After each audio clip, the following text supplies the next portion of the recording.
So, ayan guys, for today's video, make sure na updated yung Google Maps na gagamitin natin.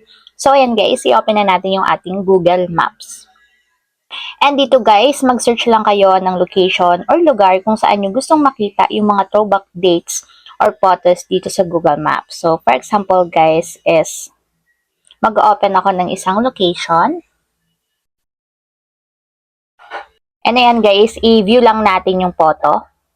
And pagka-view guys ng photo, kung makikita nyo, ganito yung lalabas.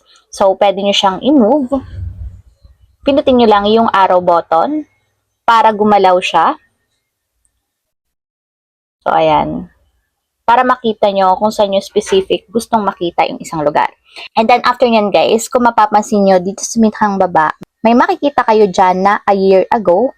And then, see more dates. So, yun yung itatap ninyo guys, yung see more dates.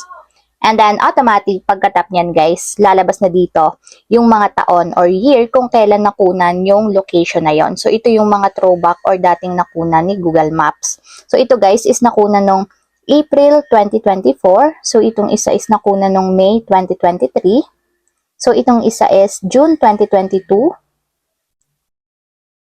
August 2016, and then last is yung July 2015. So, itatap nyo lang guys yung photo.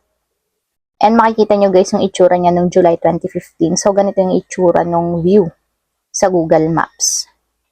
So, ng 2016 guys is ganito yung itsura niya. And then, June 2022.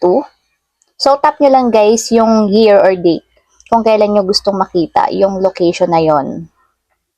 So, ayan. Meron kasi dito guys na 5 year. So, ibig sabihin, 5 beses nakunan ni Google Maps yung location na to. So, ayun lang guys. Ganun lang kasimple